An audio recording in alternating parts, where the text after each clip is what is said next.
Okay,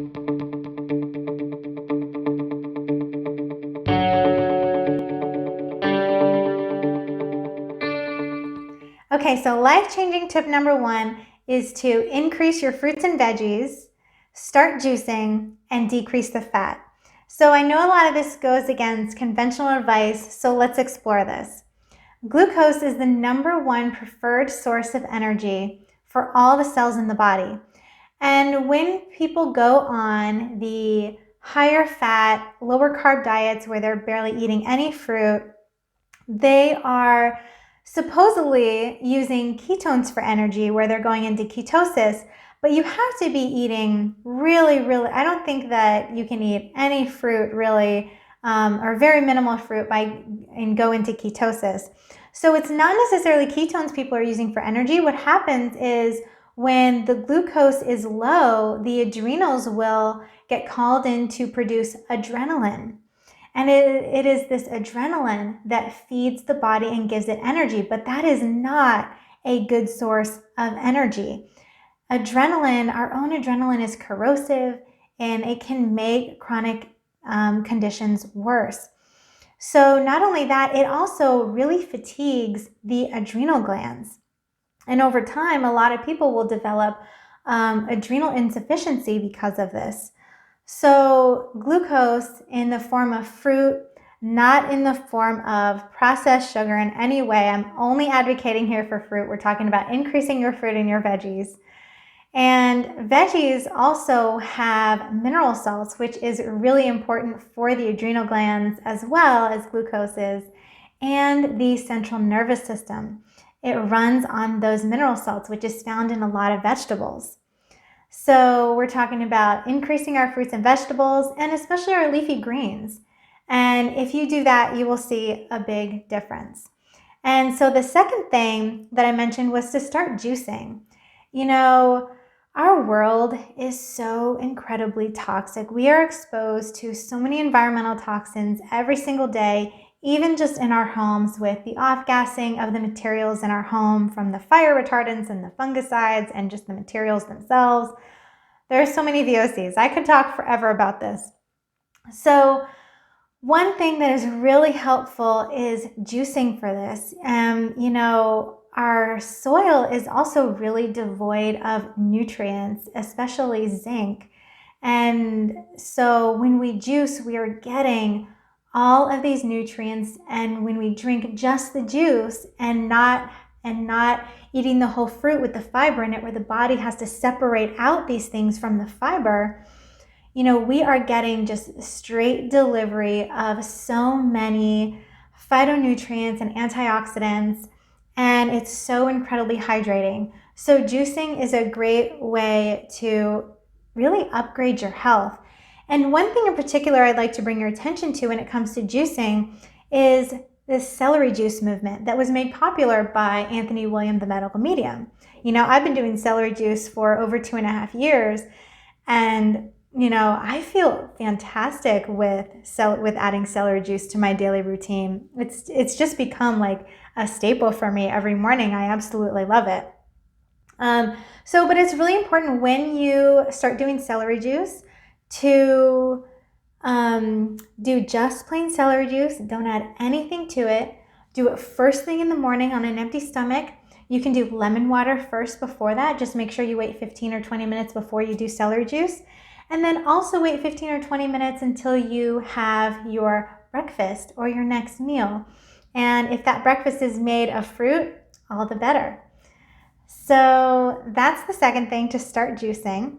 And then the third thing is to decrease fat.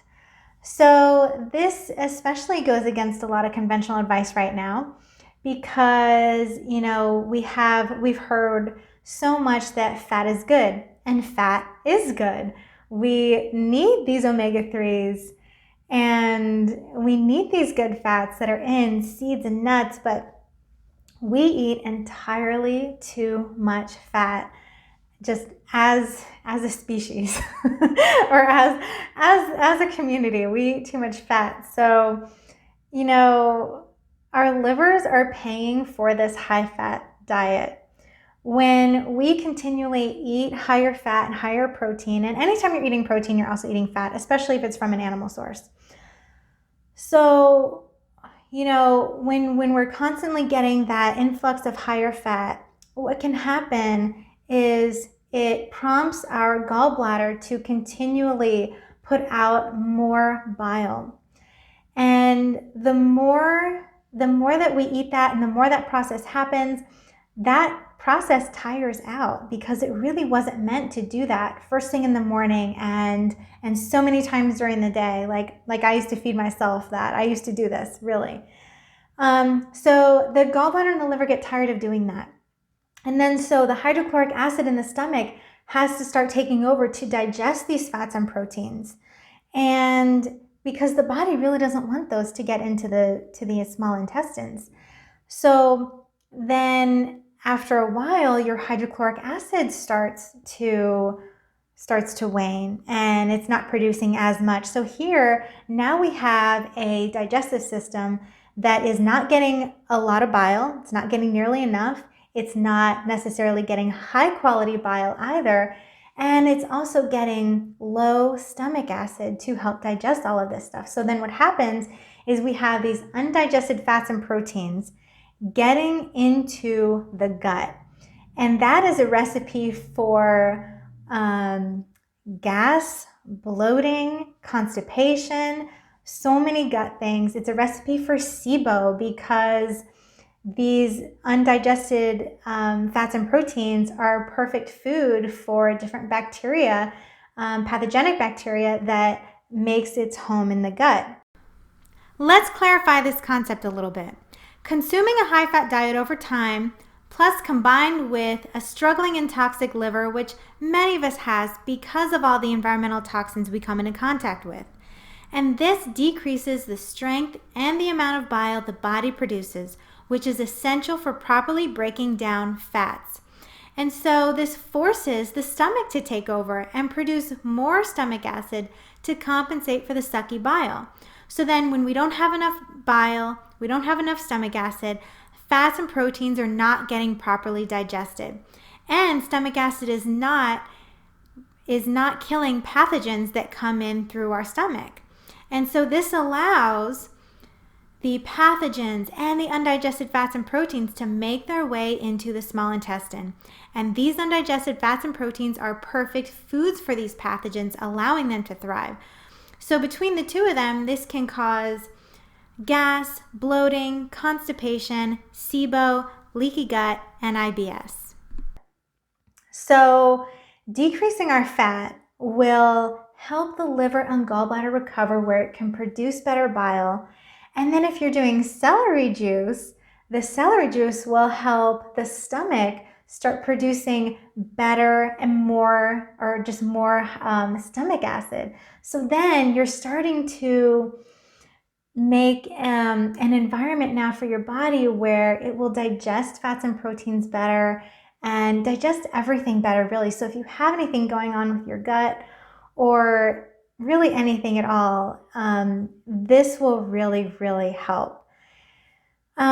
So we're talking about, so let's recap these 3 tips that I just gave you, which was really tip number 1, and I gave you 3 different things, right? Increase your fruits and veggies, start juicing, especially fresh celery juice, and decrease your fats. So these 3 things, if you don't make any other changes, will really help your long-term health and longevity and give you lasting energy. So I hope this all made sense to you. Now it's time for you to move on to video for the second video.